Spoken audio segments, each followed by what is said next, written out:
After the divorce, I waited about a year until I called Winslow Hubble.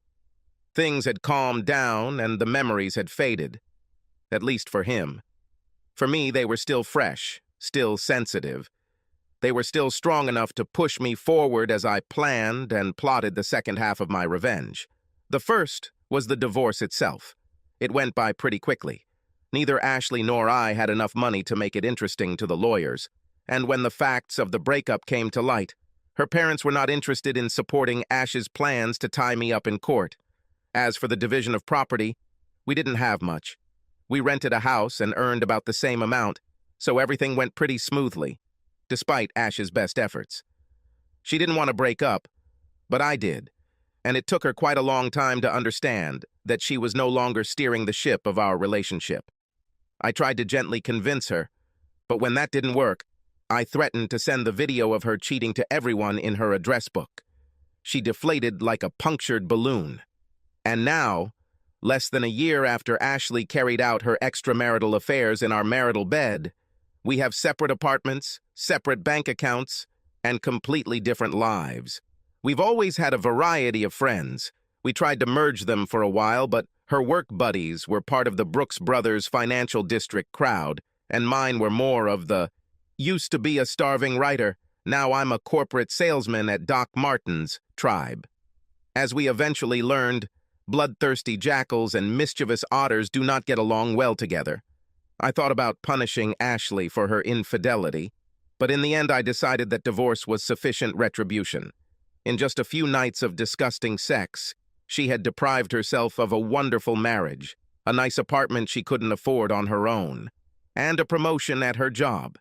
She worked for the investment firm Pierce, Bateman, Potter, Gordon, and McDuck, known as Pierce and Bateman, which prided itself on having a stable, married workforce. Unfortunately, Ash no longer fits into this category. She could still work her way up, but it would take longer and be a more difficult task.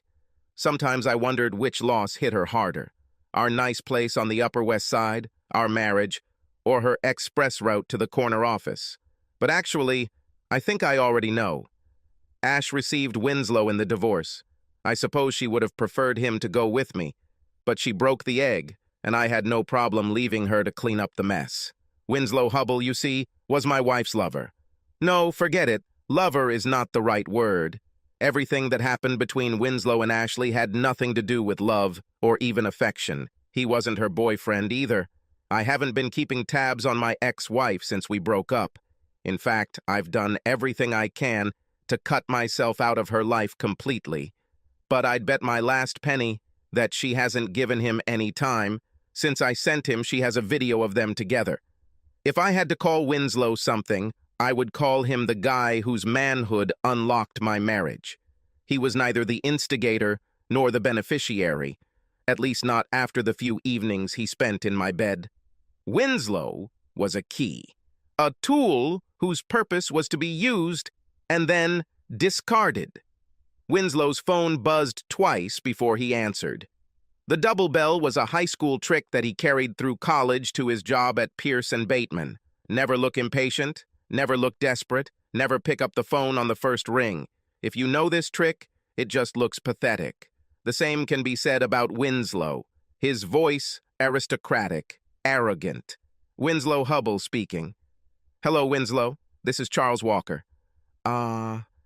Chuck Walker. A name from the past. I heard a smirk in his voice. His leather seat creaked as he leaned back. What do you need, Chuck? Do you have money that you want to invest? Winslow probably knows that my little nest is less than a rounding error for most of Pierce and Bateman's clients. No, I'm fine now, Vinny. I smiled, knowing the nickname would make him flinch. I just thought it was high time you and I talked. Winslow snorted. Well, I can't imagine what we can talk about, Cook. I mean, Chuck, we don't move in the same circles anymore. He allowed himself a small, rich laugh. Or, in fact, you don't spin that much at all. I can't even imagine why I should want to have a drink with you. Well, Winnie, it's like this. You still have your wife, and I still have the video. I guess it's time for me to provide some information about my ex-wife and me. I'm Charles, Chuck Walker, a former journalist who now makes money editing fluffy articles about the charity work of Polylevel, a very large and very well-known corporation. Not the most rewarding job, but it pays well, the people are nice, and it helps provide me with something better when I retire than cat food and a short-term heroin addiction. As for Ashley, she is an investment banker working in the wilds of Wall Street. In contrast to the tainted idealism that adds a bit of hypocritical flair to my office, Pearson Bateman holds to the firm belief that money creates its own morality. Simply put, if it's profitable, it's good. Despite our completely different professions, Ash and I were well suited to each other. They were both 30, old enough to think seriously about children, but young enough not to think about them too seriously. I am 5'5", green-eyed, brown-haired, and in good shape, which I maintain by going to the gym 3 times a week and walking 5 to 10 miles a day. Ash is 5'8", with dark brown hair, piercing blue eyes, and a body that haunted my dreams both before and after we got married. We met at the We Were Promised Jetpacks concert in Brooklyn, where she spilled beer on my 3rd best-selling t-shirt, and I got her phone number.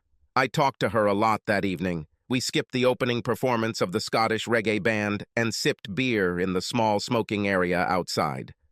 I'd been around the New York dating scene long enough to know that she was something special, beautiful and brilliant, with a bubbly sense of humor and a direct, straightforward, honest demeanor that constantly caught me off guard.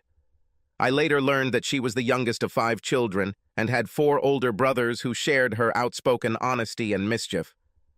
The following weekend, we agreed to go on a date to a Muppet exhibit at the Museum of the Moving Image, and I found that the humor and intelligence I noted during our first meeting persisted even after my beer glasses disappeared.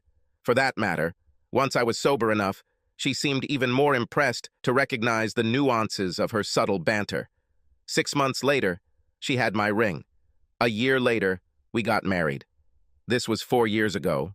Staying married in a big city isn't easy, and we both worked hard at it. I knew that Ash sometimes stayed late at the office, and she knew that I sometimes had to struggle to meet a deadline or finish one of the freelance articles I wrote on the side. We tried to coordinate subway rides and organize dinners, but some days we only saw each other for a few minutes in the morning and an hour or 2 in the evening. Nevertheless, we tried to keep the weekends free, corresponded by email to keep each other updated on events, and never did not forget important dates or anniversaries. Even the silly little ones like Spilled Beer Day and First Real Date Day. I learned that Ash is a chameleon. In museums, she is intelligent and erudite without being arrogant. Hiking through the Adirondack Mountains, she is rough and competitive, oblivious to the scrapes and bruises she gets chasing me down the trail. After a few cocktails, she became playful and silly, eager to join in my F. Scott Fitzgerald fantasies of being young and wealthy in New York. We jumped into several fountains and had wild sex behind some trees in Central Park. Don't believe the hype. The hottest thing about it was the fear of getting caught. While they were dating, living together, getting married, and building a life, she was discovering new sides of herself, cleverness in her humor, vulnerability in her caring. It was as if she was making gifts out of these parts, offering them to me when I least expected it. At work, Ash the chameleon let her predatory side out. I was able to catch her hint every Thursday night at Pierce and Bateman's weekly happy hour. The firm has a permanent lease on a back room at 3 Olives, a prim and stylish establishment in the financial district with enough burgundy leather armchairs, hunting prints, and dowdy British cuisine to embitter even the most dedicated Anglophile. Although weekly attendance was not officially required, failure to show up, especially with a spouse in tow, was an admission that you didn't care about advancing your career. So every Thursday night, I made small talk with Ashley's money war colleagues, absorbed gossip from her office, and watched her work the crowd. Most of Ashley's co-workers are smug ex-students, and many of their spouses are the kind of lacquered blonde who studied art or early childhood education in college and was looking for husbands with serious earning potential. I tried to blend in, But you can talk so much about rooftop bars and Jimmy Choo shoes that you just want to take a bullet. Luckily, Martha, call me Marty Hubble, came to my rescue. In appearance, Winslow Hubble's better half looked like another starved, bleached, and varnished wife of a Piers and Bateman employee. However, one evening my assumptions about her were dashed when Abby Van Vorten talked about her husband's new hobby of curling, a Canadian game in which you push granite discs across an ice-covered surface. "So, let's figure it out," Martha muttered. She boasts that her New England blue-blood husband is spending a small fortune to learn a game played by redneck Canadians. I looked and saw a smirk playing on her face. Martha, I realized, had uttered her version of a colloquial Ave Maria, a salvo designed to find out whether I was a sympathizer or just another person in the pod. "Redneck or Rockefeller, inbreeding seems to be widespread," I muttered in response. "However, this is a dangerous game. It's hard to play polo with your eyes constantly squinted. We were going to the races. Marty, I learned, was a woman in the Martha Stewart mold, from her driving ambition to her dry, Mojave sense of humor. Like the great Mrs. Stewart, Martha Hubble, as a girl Petrowski, began life from humble beginnings, working her way from a working-class Pittsburgh neighborhood to a well-established college and eventually to a promising marriage to a man whose Anglo-Saxon surname is slightly more prestigious than her Polish-Lithuanian one. She had a job at a well-known publishing house where she had already made a name for herself, but it was generally assumed that it was only a matter of time before she quit and started releasing little Hubbles. At Pierce and Bateman's never-ending happy hours, Marty and I would usually find each other in a corner somewhere, exchanging witty comments and passing the time. While Marty and I are quite clever ones, our spouses worked the crowd. They went their separate ways. Ashley, still paying off her student loans, spent most of her time sipping soda and using her brains and integrity to hook up with guys in very nice suits. Meanwhile, Winslow, who probably celebrated most of his childhood birthdays at the Yacht Club or the 19 Club, passed the time drinking gin and tonics and telling dirty jokes to his former fraternity mates.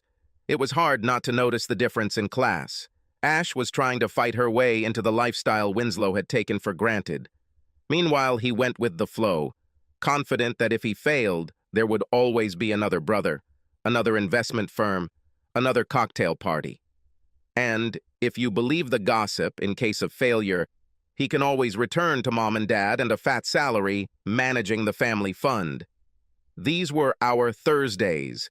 Ash cruising the happy hour waters like a great white shark, Vinny frolicking nearby like a happy little seal, and Marty and I drinking cocktails, watching shows, and absorbing gossip like a pair of quiet sea anemones.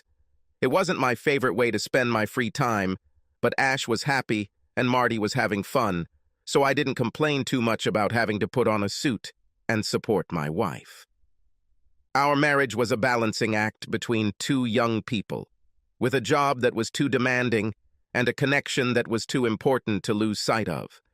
It was a marriage of quiet admiration and exhilaration, principles and compromises, the kind that a young couple makes when they come to terms with it and lay the foundation for a lucrative career, a home, children, and the rest of the American dream. It was difficult, but we worked on it, and it worked to our advantage. That's not to say it was all easy. Ashley has a jealous streak that I found outrageous, considering how attractive she was. On the other hand, I have my own problems with the green-eyed monster. In a city of 8 million people where the fear of missing out on a bigger and better deal is as much a part of life as subway rides and hot dogs boiling in the same water throughout the day, I found it hard to believe that my wife had settled on me. And, oddly enough, it was reassuring to know that she thought so highly of me. The bigger problem was Ashley's sense of justice. In the office, her morale was flexible, a necessary characteristic if you want to make it on Wall Street. But in Ashley's personal life, her sense of right and wrong was rigid and unshakable. When she felt wronged, Ash would immediately take revenge, and her revenge was, at least in my opinion, twisted, treacherous, and diabolical. This usually happens like this. After Ash is convinced that she has been sinned against, she confronts the offender and presents her reasons. often in a raised voice. At this point, a sincere apology, or a series of apologies, and some form of repentance might be enough to bring balance to the universe. But if the offender continues to prove his innocence or has not shown enough remorse, Ashley's inner avenger comes into play. On the surface, Ashley lets the argument die out and life seemingly goes on as usual. However, in the background, she works diligently, weighing the evidence, making a verdict, and calmly assigning what she believes is the appropriate punishment. There is no appeal court, no stay of execution, no higher power. When Ashley delivers her verdict, she doesn't need outside confirmation to say she did the right thing, and she rejects any arguments that she went too far. Sometimes I wondered where Ash got her sense of justice. He assumed that this was a consequence of her childhood, the childhood of a little girl who sometimes found herself at the mercy of 4 huge brothers. Direct confrontation was futile, and if she did take her grievances to her parents, she would be labeled a sneak, a devastating insult in a house full of boys. I can easily imagine little Ashley coming up with worthy punishments for her brothers and then putting them into practice. And if there are 4 rowdy boys in the house, who will suspect the angelic little sister? Ashley's early years as a gorilla may also explain why her punishments often seemed excessive. According to my calculations, for a kilogram of crime, she usually gave 1.5 kilograms of punishment. Sometimes I wondered if she still saw herself as a powerless little sister fighting secret battles against her older brothers.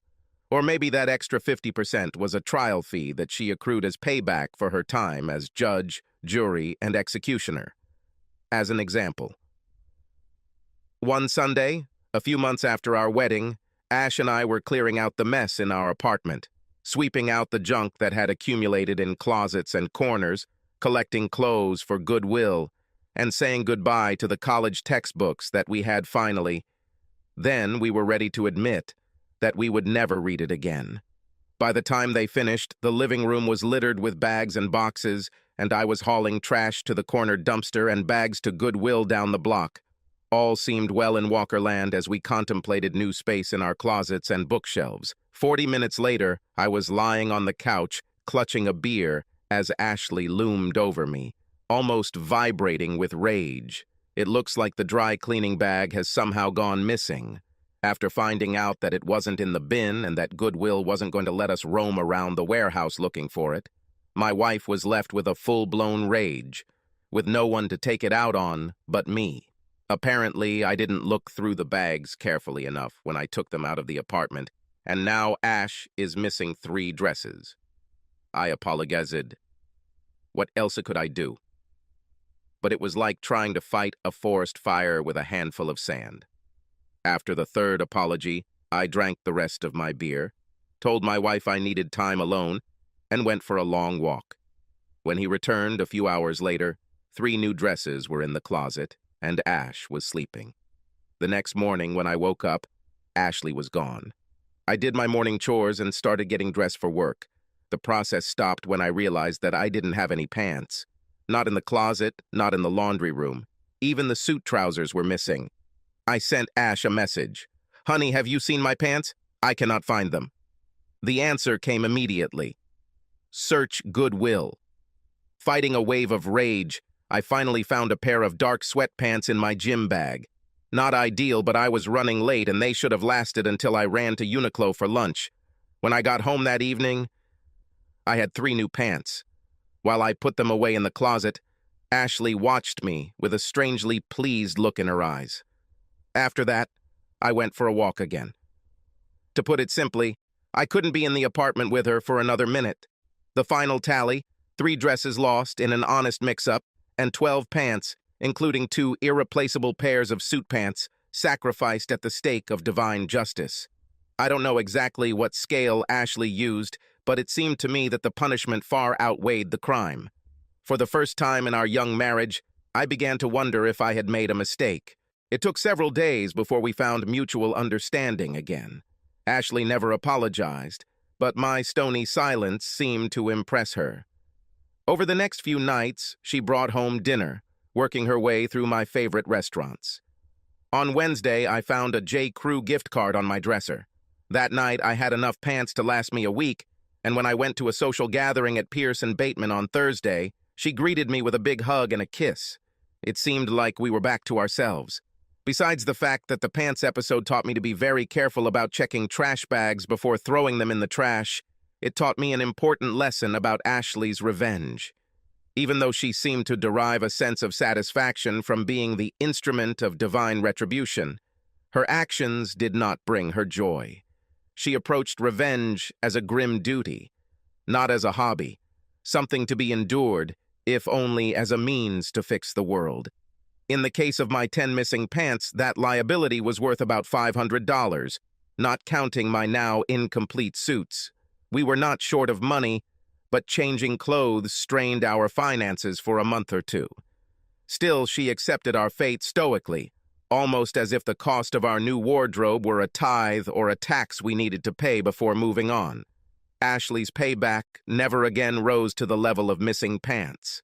But every now and then, I would see a strange, pleased look flicker across her face, usually when I discovered something odd, like salt in my porridge, or the fact that a book that I was reading somehow disappeared. In the end, I accepted it as part of our life together. I have my quirks, like my firm belief that peanut butter should be kept in the refrigerator, and Ashley has hers, like her psychotic need for violent revenge. But, I reasoned, when you love someone, you accept the whole person. Both the hot, sexy kitten who loves to run through the trees in Central Park and the scary revenge monster who sometimes raids your closet. I learned to apologize when possible, but I also didn't want to live in fear of my wife's temper, so there were times when I dug in my heels, battened down the hatches, and waited for the hurricane of retribution to sweep through the apartment. We found a balance, and most of the time it worked for us. That was until Caitlin showed up. Let me start by saying that I didn't hire Caitlin. That decision was made by people 3 or 4 steps up the food chain, through a mysterious vetting process that I'm sure involves drawing a pentagram and slaughtering a goat. I participated in one selection series, during which I pointed out that her journalistic experience and ability to produce first-class texts in a tight time frame put her ahead of the rest of the applicants. The HR bigwigs listened to my group's feedback, thanked me for my time, and moved on. Needless to say, I was surprised when they took our advice and hired her. Neither Caitlin's impressive resume nor my lack of involvement in her hiring impressed Ashley when they met at an employer-sponsored employee run over the weekend. The problem is that in addition to being a highly skilled writer-editor, Caitlin is also stunning, with a toned body, perky breasts, and a gorgeous face. While her standard work uniform of baggy sweaters and blue jeans hid her figure, the same could not be said about the spandex leggings and thin sweatshirt she was wearing when she met my wife. Ash and Caitlin were doing girly things, complimenting each other on their matching running suits and sneakers and chatting about the weather. To an outsider, this might seem like a completely banal exchange between a wife and her husband's co-worker, but I noticed Ashley's narrowed eyes, which did not bode well for my marital harmony. When they returned to the apartment after dinner, Ash was uncharacteristically silent. I knew what would happen next. She silently marinated in her anger, festered and fermented, ready to explode. Realizing that I needed to prevent this or risk losing my pants again, I had just restocked up to 7 and was hoping to keep them for a while. I spoke up. "I'm glad you finally met Caitlin. Looks like you and her got along well."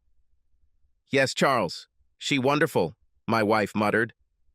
"Where did you hide it?" Charles: "Not a very good sign." "Did you hide it, dear?" I smiled. "We don't communicate with my colleagues too often.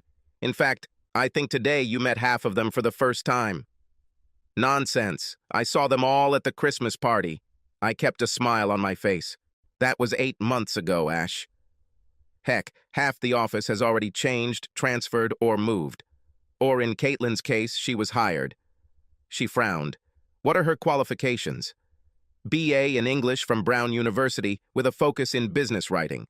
She worked in journalism for 5 years and in digital marketing for another 3 years. In general, the same as me." I grinned. "Except for Brown, of course. At the rate she's going, she'll eventually become my boss." Her voice had softened a little, but her gait was still stiff, like that of an attack dog on high alert. "So you will work under her?" I looked around. Ash still has steel in her eyes, but she is already smiling. God bless, I thought. "Of course not, my dear," I smiled back. "You are the only woman I'm under. And I would hardly call it work." Ash's grin grew even wider, and when we got back to our apartment, there was a competition to see who could get naked first. In bed, she was on fire. She pushed me onto my back and took me almost immediately after I took off my pants. It was hot, but at the same time, intense, and I had the feeling that she was laying claim to me. By the time she was done, it seemed like there wasn't an inch of me on my body that she hadn't touched, kissed, squeezed, kneaded, or marked. The next couple of weeks went fairly smoothly, although it took a long time, and a lot of sex, before the tension went away. Meanwhile, Ashley covered my body with love marks, to the point that several guys in the gym started asking strange, vague questions. I never found out whether they considered me a battered husband, or whether I simply had signs of acute anemia. Ash never brought up Caitlin, and I tried to do the same. I suppose it's standard in the cheater's handbook to never mention the other woman, but in my case, I just didn't want to upset the apple cart. Thought it had worked, and that I had somehow dodged the bullet. Meanwhile, work went on as usual, at least until the end of October. Every year, my company releases a huge report describing its projects around the world.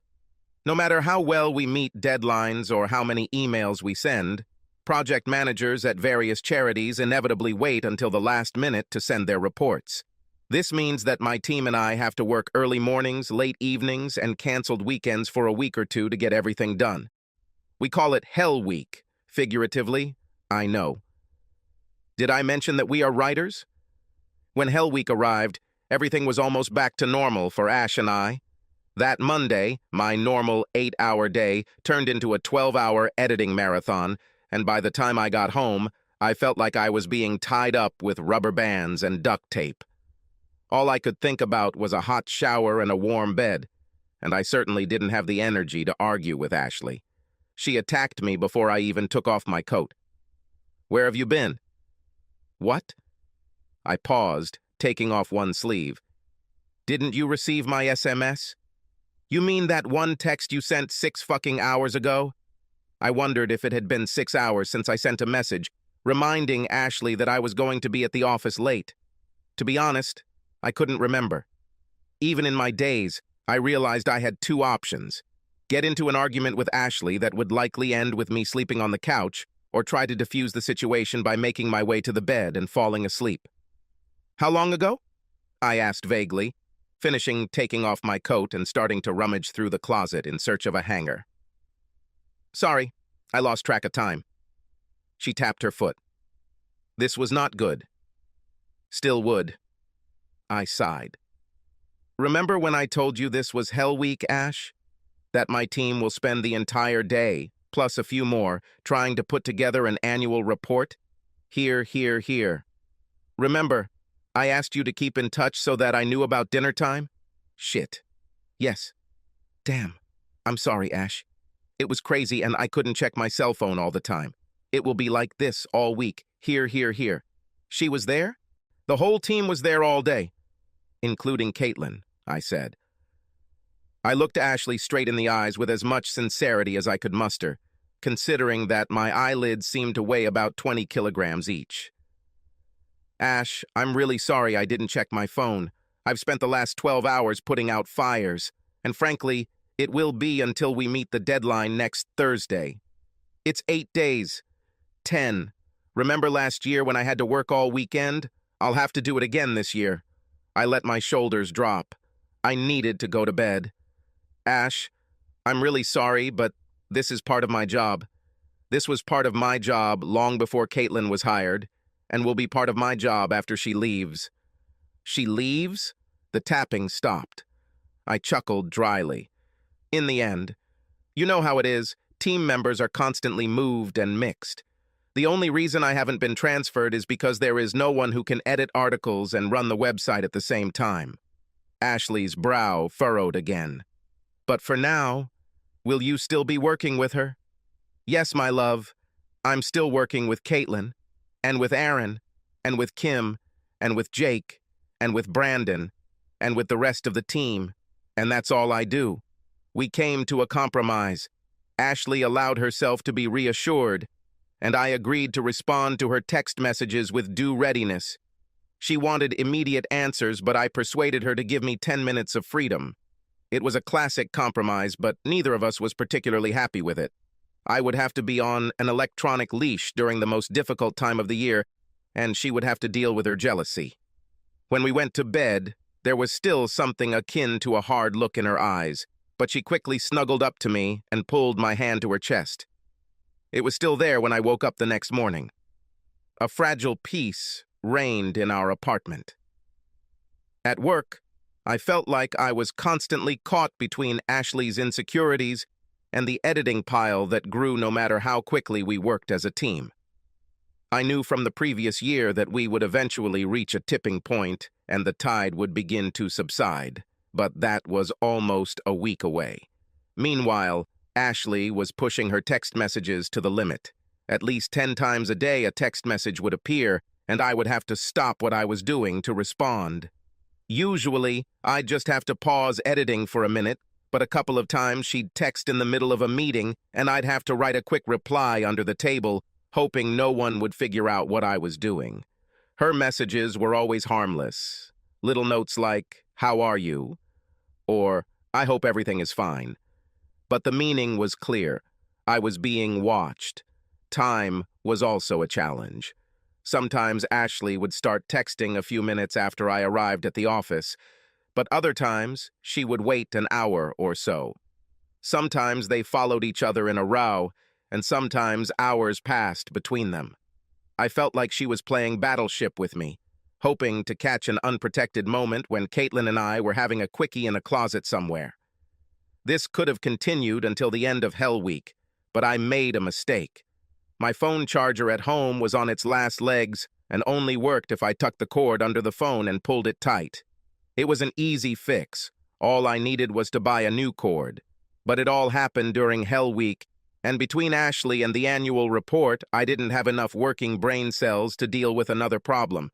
As a result, when I came to the office on Friday morning, my phone was at 7%. I usually put it on charge as soon as I got to my desk, but I'd barely had time to take off my coat when Jake came running in with the latest trouble, and I immediately got to work. By the time I went out to get some fresh air, it was already about 12. My phone was dead. In retrospect, the horror I felt when I realized I'd been without contact for hours should have been a wake-up call, but I'd lived with Ashley for 4 years and the frog was well on its way to being boiled. My pounding heart and growing sense of panic when I connected the phone didn't even seem strange to me. Damn. My phone's battery was dead, and it took almost a minute to get enough charge to turn on. The pulse was pounding in my ears. Damn. The phone vibrated quickly, starting the download procedure, and then vibrated several more times, signaling the receipt of a bunch of SMS. Damn. SMS quickly turned from harmless, "Hi baby, how are you?" to the angry ones, "Where the hell are you, Charles?" And angry, "You have 5 minutes to answer your fucking call, or you'll be sorry, asshole." Considering that the last message had arrived half an hour ago, it was clear that I was way overdue. Crap. I quickly pressed the speed dial option but got 2 rings and then her answering machine. She screened my calls. I tried again and got the same result. The 3rd time I left a message explaining what happened. Then he sent an SMS with the same, albeit abbreviated, explanation. No answer. Another, shorter SMS. No answer. At this point, I was torn between running to her office and arguing that I was right, or going back to work. One option will preserve my marital harmony. The other will preserve my job, which is key because I will definitely need a salary to pay rent after she kicks me out. In any case, I had to wait about half an hour until my phone was sufficiently charged. After the last batch of messages, there was no way I was leaving the table without my electronic umbilical cord. While I waited, I tried to get back to editing. but my brain was melting and my heart was still beating out of my chest. I thought that no matter what I did, I couldn't guarantee that Ashley would back down. There's something wrong with this. I understood. Despite my determination not to become hostage to my wife's hot temper and perverted sense of justice, this is exactly what happened. Here I am, stuck in the middle of the hardest week of my entire work year, and I can't concentrate because I missed a couple of texts and I'm afraid my wife might explode. Something is wrong in this picture. I was thinking about how to express this to Ash. What can I say? How do I explain that I can't live in fear of her temper? Or that her thirst for revenge could destroy our marriage? I thought about sending a text message, but immediately discarded the idea. This is a conversation that needs to be had face-to-face, perhaps in a therapist's office. I was thinking about how to broach this topic when another text message arrived. Everything is fine? All fine? God. I almost had a heart attack and Ashley spent the last 3 text messages kicking my ass thoroughly. This is definitely not normal. It's hard to read emotions over text messages, but I figured either Ash had realized she was being crazy and had let me off the hook, or, more likely, she had found me guilty of some crime and was already planning my punishment. Then another realization hit me. No matter what Ashley's message means, there's not a damn thing I can do about it. Going to her office is risky, and trying to dissuade her via SMS is stupid. I realized that all I could do was ride out the coming storm and hope that when it passed, my marriage and my wardrobe wouldn't suffer too much.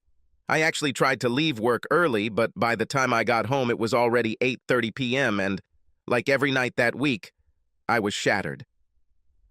Standing in front of my apartment door, I took a deep breath, gathered my strength, and went inside. "Darling, I'm home," I called. "I am in the kitchen."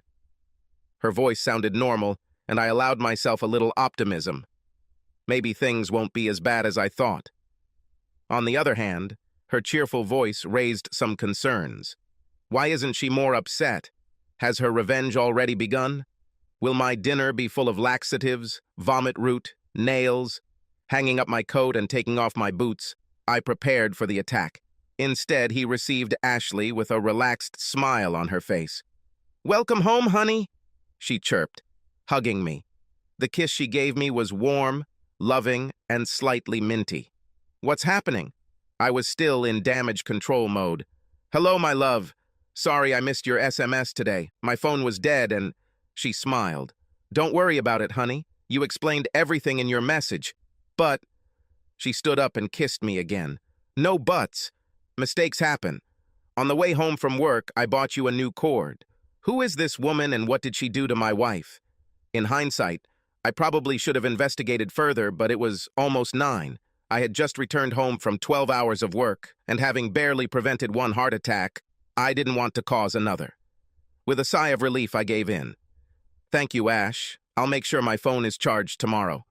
She smiled widely again. "Watch this, baby." Ash and I agreed that she would be in charge of dinner during Hell Week.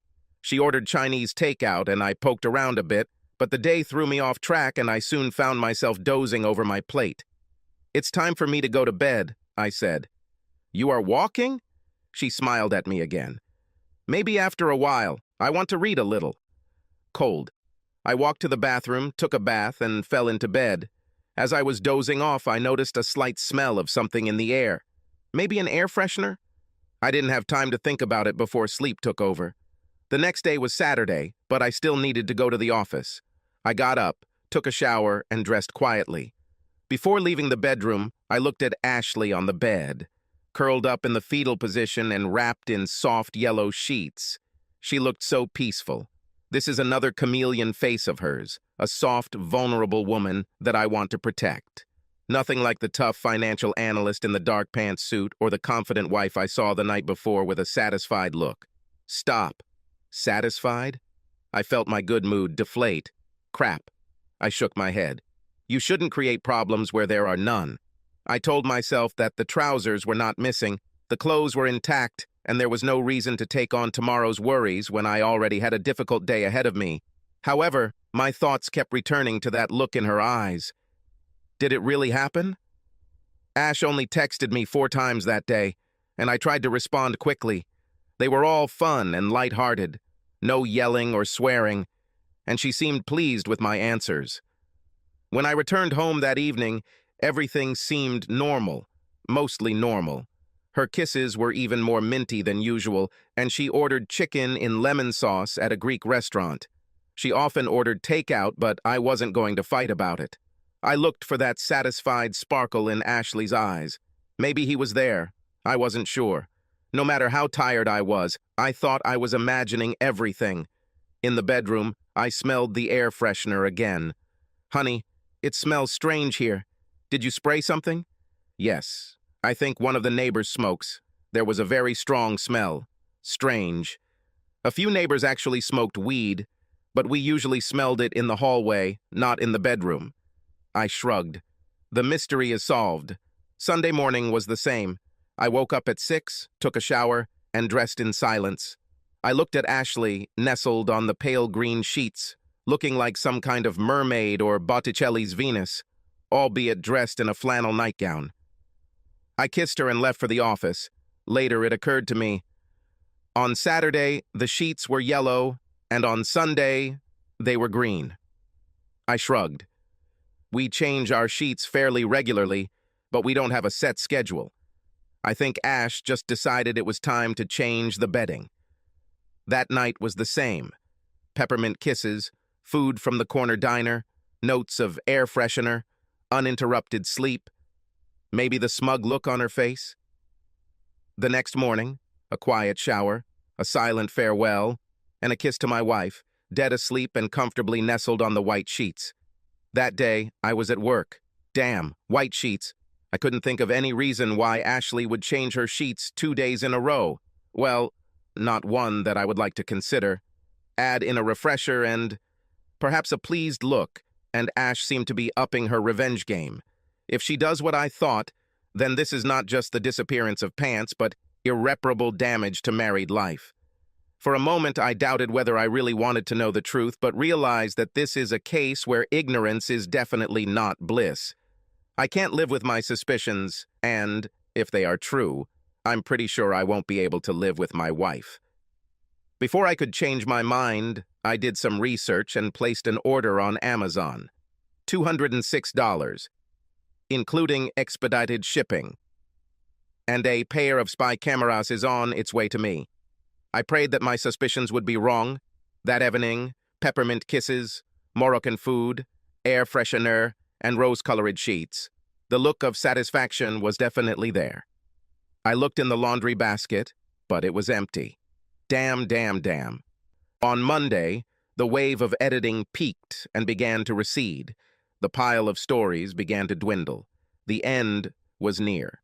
At 11 o'clock, I received a message in the mail that my parcel had arrived.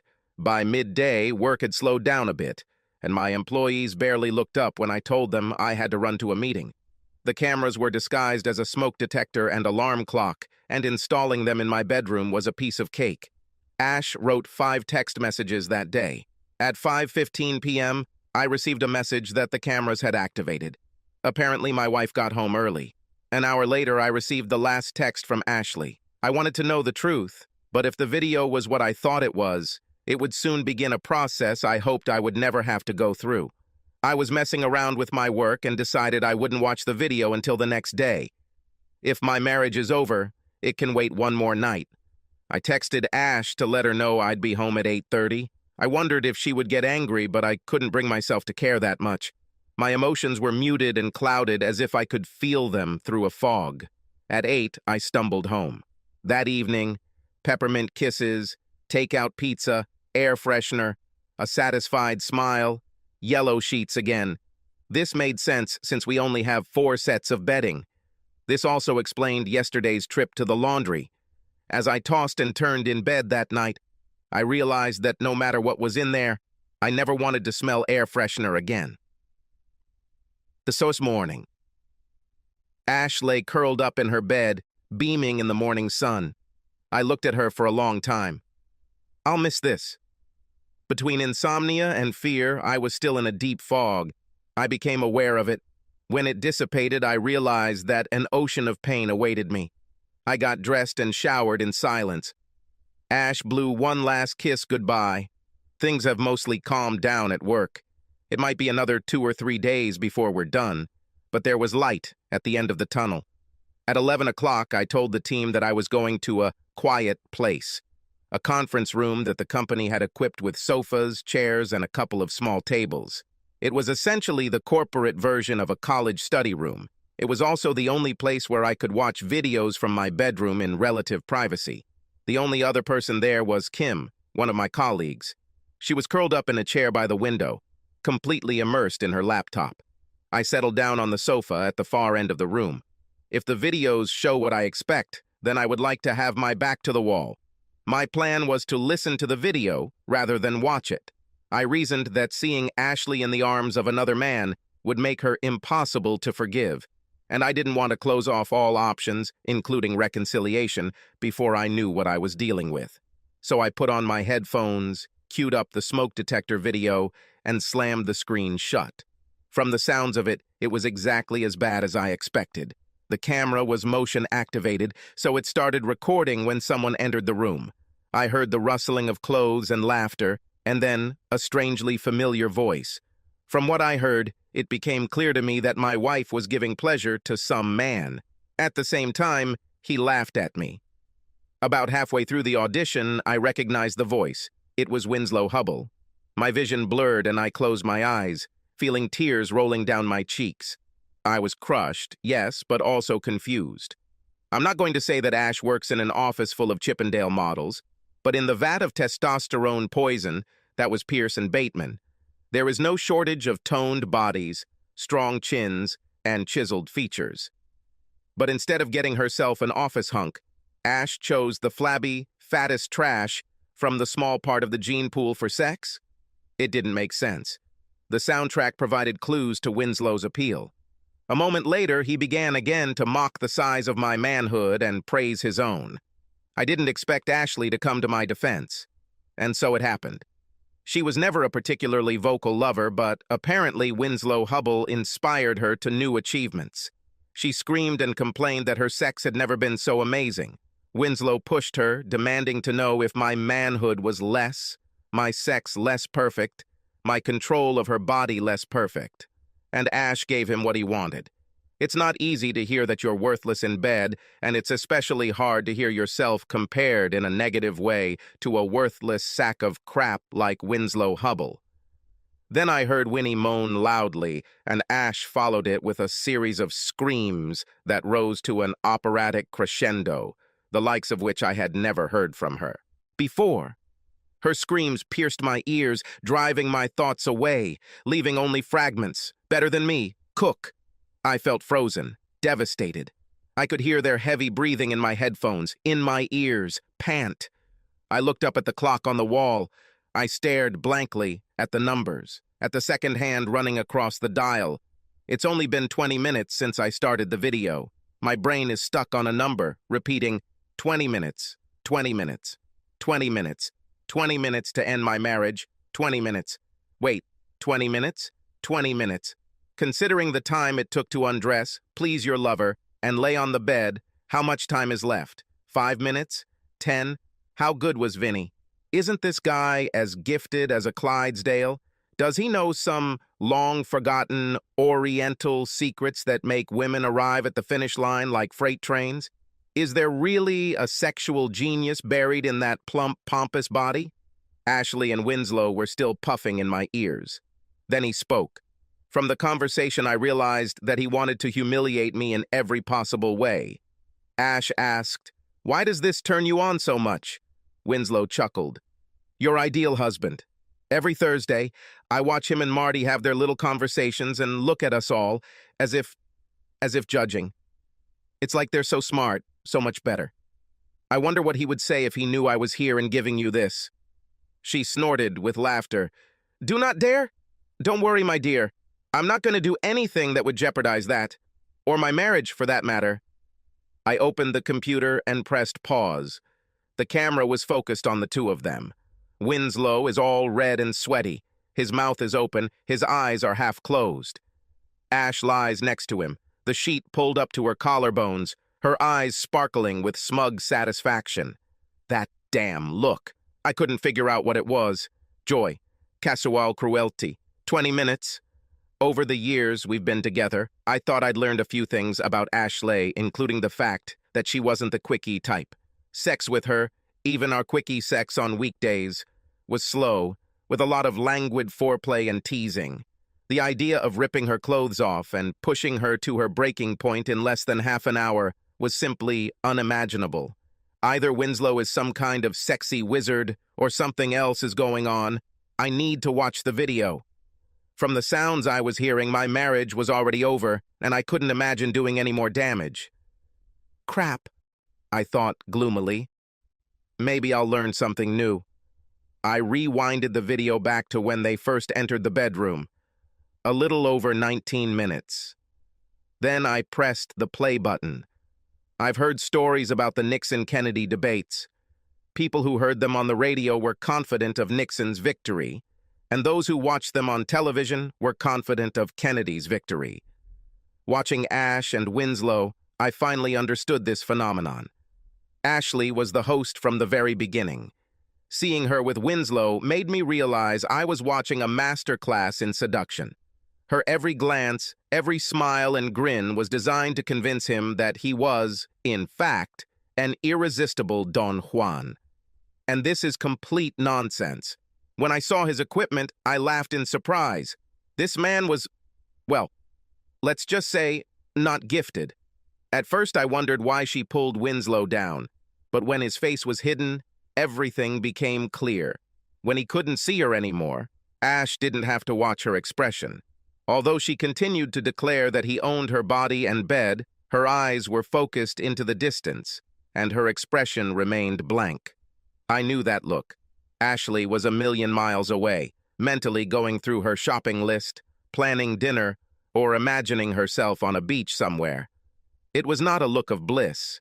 She gets this look when she's going through something slightly unpleasant, like giving blood or cleaning the sink drain.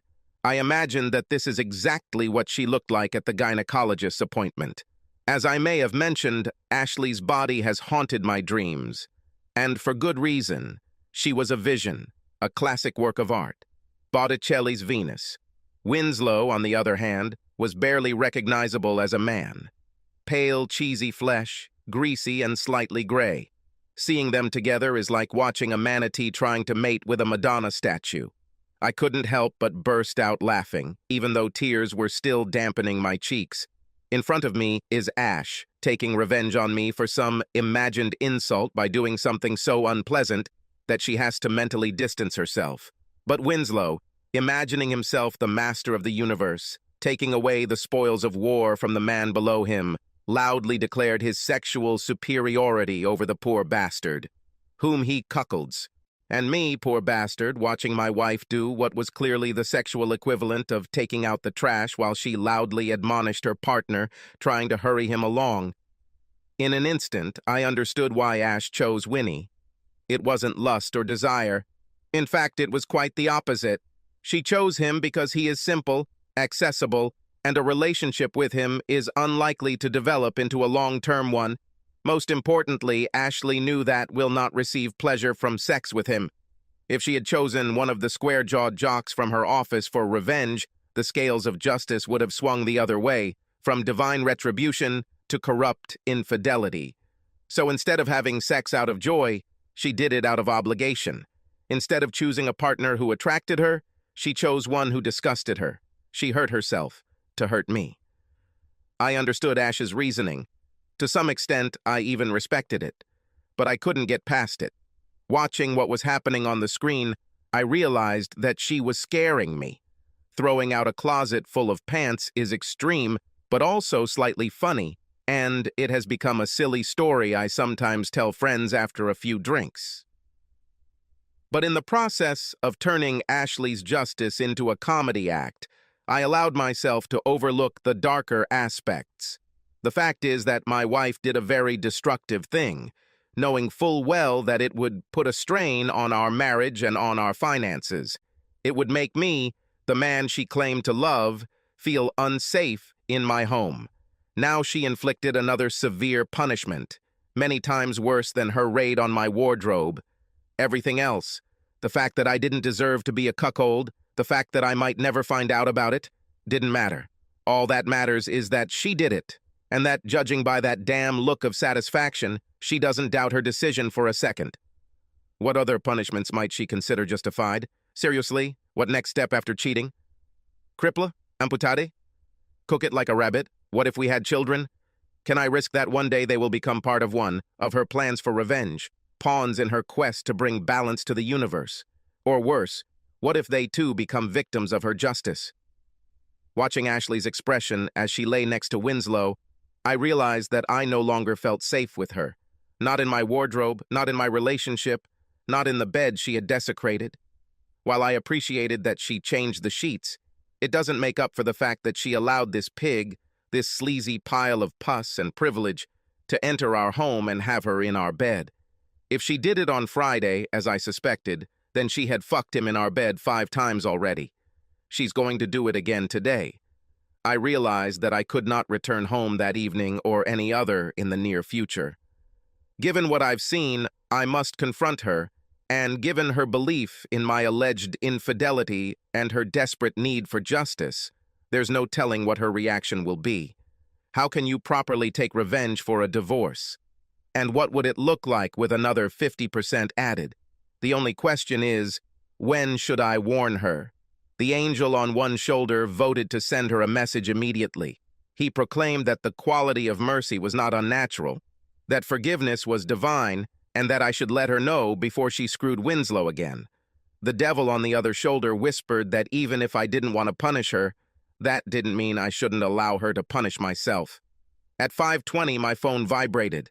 At 6:30, I sent her a text message with video clips telling her I was staying with Aaron, one of my colleagues. 2 days later, I began divorce proceedings. Like I said, it didn't take me long to forgive Ashley. After watching the dirty 5 minutes of penetration on video, it was hard for me to imagine a more brutal punishment than sex with Winslow Hubley. Additionally, her obsession led to the end of our friendship and the destruction of our marriage. And although I joked at the beginning of this story that she missed our apartment and the inside promotional track at Pearson Bettman, I knew she desperately missed the loss of our relationship. I think we both know that we were something bigger and better. But if I felt compassion for Ash, then for Winslow Hubbell, I have nothing but contempt. Between my conversations with Marty and the gossip I collected during happy hour, I gained insight into how, for years, he was protected by his wealth and privilege. Simply put, every time Winnie got into trouble, it was his prep school friends, his fraternity brothers, and his dad's checkbook that solved the problem. I thought through all the usual revenge scenarios and realized that none of them would work. If I openly attack him, his parents will ensure that the consequences destroy me, and possibly Ash. As for Winslow, he'll likely continue to be a happy seal frolicking around, oblivious to the damage he leaves in his wake. I was tormented by the problem: how to punish someone who has everything. Lying in bed at night, I remembered Winslow's dialogue on video, his comments about how I am a cuckold and how he is sexually superior to me, his need to know that he is better than me. And then I realized that there was something that I could learn from Winslow Hubbell. It will take some time and a lot of research, but what the heck? I no longer spend nights at home with my wife. And then 6 months later, I called him. Winslow agreed to meet me at 3 Olives, where they had happy hour on Thursdays. I did everything I shouldn't have done. Choose a bar that Winslow knows where he is completely comfortable. Arrive 5 minutes late to give him time to take a seat and order his first drink. He figured he'd be wearing one of the suits his parents' tailor had made for him, so he chose comfortable jeans, a blue blazer, and a white shirt. It was shaved and groomed, so I left my hair slightly unkempt and didn't bother shaving off the 5-hour stubble. Winslow thinks I'm inferior to him, and I wanted to do everything I could to reinforce that impression. When I approached the table, Winslow was dressed exactly as I had imagined: a pompous Windsor tie, a striped suit, a Brooks Brothers wool shirt, cufflinks. His half-lidded eyes studied my casual clothes, noting every detail. He saw himself as the master in a chair in a bar for powerful men. Sitting opposite the man he had defeated, I felt untouchable. Just as I wanted, He didn't get up to greet me. "Winslow," I said, taking off my backpack and sitting down. "Chucky," he smiled. "Long time no see." "Yes, for a long time. Give me a second." I signaled to the waitress and gave her my order while Winslow looked at me. Obviously, members of the lower classes should not ignore those above them when ordering a gin and tonic. When she left, I turned to him again. "Winnie, thanks for coming." He blushed at the nickname. "I don't have much time," he snapped. "Why am I here?" "Well, to be honest, I need some closure." He chuckled and shook his martini glass. "I would imagine a divorce would do that." "Yes, that definitely put an end to it between me and Ash." I nodded to him. "However, you and I also have unfinished business." Winslow laughed. "I can't even imagine what it could be. Maybe it's that your wife decided to try another man?" He grinned. "The best. And you, of course, just couldn't resist." "Why? Ashley is a beautiful woman." His eyes sparkled. "And she's very good in the bedroom.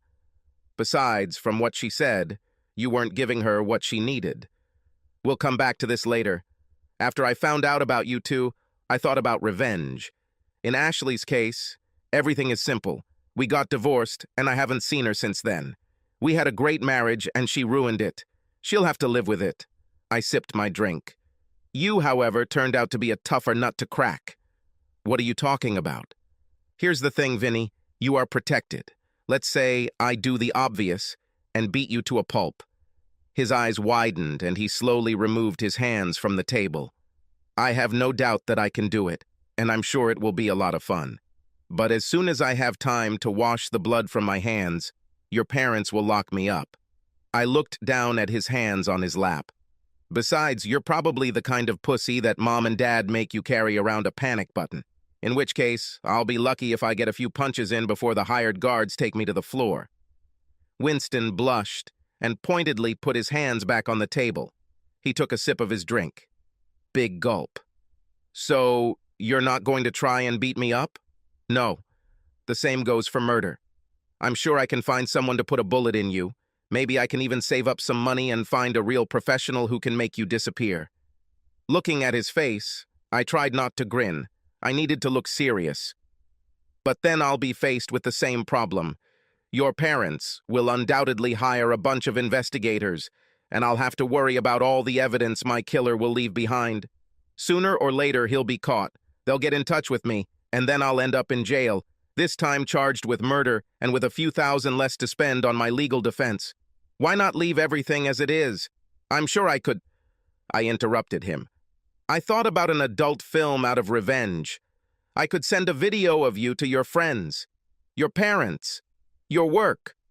Winslow was starting to turn a little green. "But what's the point? Your parents already know what you are like. They've been cleaning up after you for years. Besides, as soon as Mom and Dad find out about my attempts to tarnish your good name," I snorted, "well, I think my days at my current job will be numbered. As for my next job, I'm guessing it will include the phrase, 'Would you like some fries with these?'" Winslow leaned forward. "So, will you leave everything as it is?" "Not really." I took a folder out of my backpack and put it on the table. "I realize that there is one thing I can do. But before we get to that, have you ever wondered how much your parents protect you? I don't think, yes, I don't believe that you know how to do this." I took some photos from the folder and placed them face down.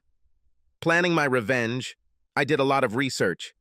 It's amazing what you can find when you have a lot of time and a bottomless well of anger. For example, do you remember Mary Gray and Danielle Brennan? A look of shock flashed across Winslow's face, but he tried to control it. "I don't remember. Perhaps I met them in college." I snorted. "Don't be modest, Winnie. You did much more than just meet them. In fact, because of you, they both dropped out of school and returned home." I turned the first photo over. It showed a pale, black-haired woman holding a small child in her arms. "This might jog your memory. About 6 months after leaving school, Mary gave birth to a child. He looks a lot like you, or at least he did before he lost the baby fat. You'll be glad to know that she graduated from the local college. From what she writes on Facebook, They are both doing well." He chuckled mockingly, but sweat began to form on his forehead. "There is no way you can prove that this child is mine," he stammered. "Don't worry, Mary won't testify against you. On the other hand, young William did not sign a non-disclosure agreement, and his DNA is ironclad proof of paternity." I raised an eyebrow at him. "If I were you, I wouldn't plan to go into politics." Winslow's face flushed, and he began to look slightly tense. "So this is your revenge?" He chuckled. "Speculations and insinuations?" "Calm down, Vinny. We're just getting started." I turned over another photo. This one wasn't as cheerful. The woman in it had blonde hair, sunken cheeks, haunted eyes. It was more difficult with Danielle. In fact, I was only able to talk to her parents. She seems to have become depressed after graduating from college. She tried to commit suicide several times. He turned pale. "You can't hold me responsible for this." "Well, you and a few of your fraternity brothers. Of course, there's no proof. The blood tests and rape kit they did at the hospital somehow disappeared, and she appears to have signed a non-disclosure agreement. But we both know what you did to her." He pushed away from the table, as if he was afraid to touch the photographs, for fear that they would burn him. "You can't prove anything." "Not in court." I looked at him until he looked away. "But we both know what you did, Winnie. You know, she hasn't dated anyone since you. She is afraid to go out anywhere, as her mother says. She says that she still wakes up screaming." Winslow jumped to his feet. Who would have thought that he could move so fast? "I don't have to listen to this," he hissed. "I'm leaving." Not so fast," I said. I pulled one of the flash drives out of my pocket and tapped it on the table. "Sit down, Winnie," I barked. "Finish your drink. Order more. We have more to talk about, and you still have something to lose. Go ahead, tell that to my boss," he laughed, his voice high and hollow. "Hell, you can give this to Marty. She won't leave me." "Maybe yes, maybe not. Maybe she'll want to talk to Danielle. Of course, she no longer bears that name." I stared at him, hard. "Your parents really put the fear of God into her." Winnie sank into a chair. "You have 10 minutes, he muttered. He loosened his tie and undid the top button. His collar was wet. "Stop talking nonsense, Winnie. I have as much time as I want, because you have something to lose, just like me." I caught his eye, and he looked away again, faster this time. "Don't shut me up, buddy. We've only just begun." Watching him breathe, almost crying, I thought about Ash for a second, and wondered if she felt the same way when she began one of her revenges. I understand how you can become addicted to this. I took another breath. Let's move on to the second part. Funny you should mention your job, Vinny. You're right. Mary and Danielle won't get you fired. Hell, you won't even get fired because of Ashley, although that would be hard for her. Unlike you, she needs her job. And also, unlike you, she is not untouchable. If your little afternoon delight comes out, it will destroy her. You, of course, will remain free. I chuckled. Hell, if you don't rob a bank, you'll probably end up at Pierce and Bateman's until they carry you out on a stretcher. What are you talking about? He crossed his arms. I think he was trying to look stern, but from where I sat, it looked like he was trying to cover up his soft underbelly. Don't you know? I drank my gin and tonic. Don't you remember Goldfarb's score? So what? You lost $500,000 because of a mistake that an intern could have noticed. Have you ever wondered why you weren't fired? The courageous face crumbled into dust. It wasn't my fault. Secretary, I shook my hand. Yes. The secretary took the blame upon herself. You will be glad to know that she received a reward for this and an excellent recommendation. She now works at Babbitt and Gallum. She seems happy too. Okay, Chucky, he roared. If you know so much, tell me why didn't I get fired? Does he really not know? I studied his face. Isn't it obvious, Vinny? Who's always looking out for you? Always saves your ass? I saw that understanding had descended on him. That's it. Do you understand? I saw another small piece break off from Winslow Hubble. No, they don't. Would it surprise you to learn that a week after the Goldfarb mess, your parents transferred $30 million into their account at Pierce and Bateman?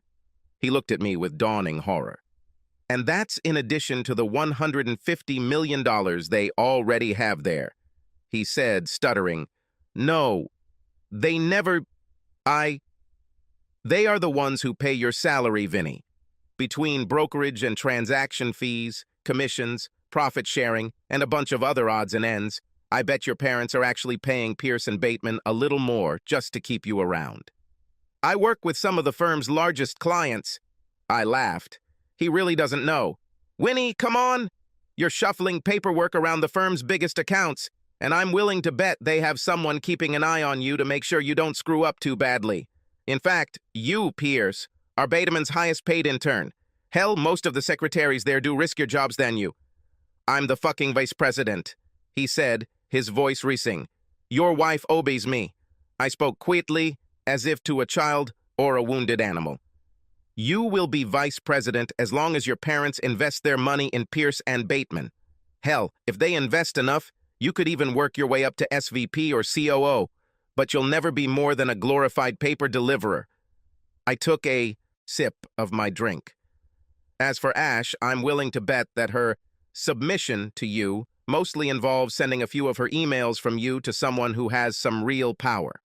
He gave me an uncertain grin. "I had enough power to seduce your wife, kook." "Ah, that's it. This is the arrogance I've been waiting for." I beamed, looking at him. This seemed to upset him. "Now we come to the main thing. Are you ready, Winslow?" "Yes, you fucked my wife. In my own bed. And how many times was that? 4? 5? 6? And then I put the hammer down. How many times has this happened since then?" Winslow's face fell as I continued. "It's been a year and a half, Winnie. How many times did my ex, who was so fascinated by you, take you to her bed again? I'll simplify it. How many times did she kiss you? Did I dance with you? Send you an SMS full of sweet words?" "It was... after the divorce, she said that she didn't want to do anything so as not to muddy the waters." "You can't be that stupid, Winnie. We've been divorced for a year, and in separation 1.5.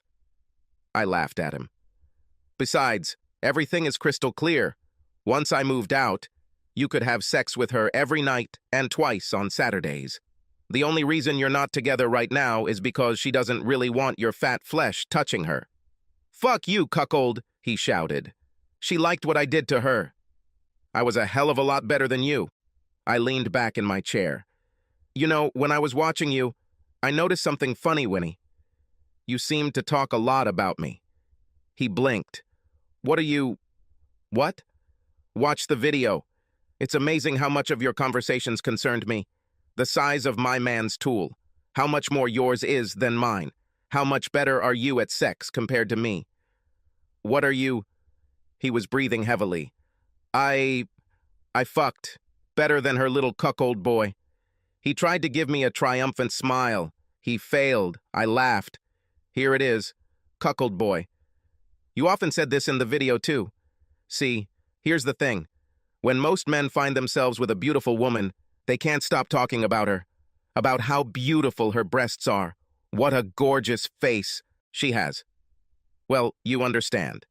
But as soon as you're in the room with Ashley, you start talking about me." "What? I am a winner?" "I what?" I shook my head. "God, no wonder you were forced to work as an intern. Let me explain everything to you briefly. You, S, beautiful, a woman. That's it. What you can speak, this, about me. Tool.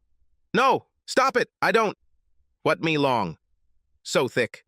Stop it." His face was burning. "How I touch her? How do you have sex compared to me? How do you now take what once was mine?" "Shut up. Stop it. Stop immediately," he shouted. "Don't you think it's strange, Winnie?" That's exactly what I think. He covered his ears with his hands. "Stop calling me Winnie, you worthless cuck." He looked like he had run a marathon. He was choking, and there was a wheezing sound in his breathing, as if he was on the verge of tears. He lay curled up in a ball, eyes closed, hands still covering his ears. I glanced at the waitress. She was talking to a man in a suit, I think with the manager. I motioned for the bill. I don't, he moaned. I'm silent, Vinny. I'm just telling you what I saw, what you will see when you watch this video. I looked at him. He was broken. Nothing special, Winnie. It's like loving blondes or big women. Accept it and move on. I'm not like that, he whined. I don't judge, Winnie, at least not for this. I finished my drink and put the glass down. And as for the rest, a child without a father, ruined lives, broken marriages, an imaginary toy job financed by mom and dad. Yes, I really blame you for that. His face seemed swollen, red, and sweaty. His tie was a mess. The eyes were pleading. What about the video? You're not going to give it to Marty, are you? I burst out laughing. Winnie, Marty has had the video for a year now. I gave her a copy as soon as the divorce was finalized. This copy is yours. I handed him the flash drive across the table. What? But she didn't say anything, not a word. Winnie, I wouldn't want to speculate about why Marty stayed with you. Or, for that matter, why did she even get together with you? I don't know what kind of devilish deal she made to get her ass out of Pittsburgh, and I'm not going to blame her. I pulled out a second flash drive from my pocket. As for why she stayed with you, maybe it's devotion, love, or maybe because your prenup gives her $500,000 if she stays married to you for 5 years? Your 5-year wedding anniversary was, what, 2 weeks ago? 3, he answered absently. Yes, I don't always remember dates well. Congratulations and many more happy years to come. But before I go, this is for you. I slid the second flash drive across the table to him. This is a video that I shot. Let's call it Chucky and Mrs. X. You can't see her face and we've blurred out any distinctive features, but I think you'll recognize her voice. I paused and picked up my backpack. Or maybe not. She often moans and screams. It's funny, though. The video is 2 hours long, and I'm pretty sure I didn't mention you once. Subscribe to our channel so that your second chaff doesn't cheat on you, and go ahead and listen to the next story, because this story is nothing compared to the next one. If you're under 18, don't even think about listening to the next one. Out listening to the next one. Out listening to the next one. Out listening to the next one. Out listening to the next one. Out listening to the next one. Out listening to the next one. Out listening to the next one. Out listening.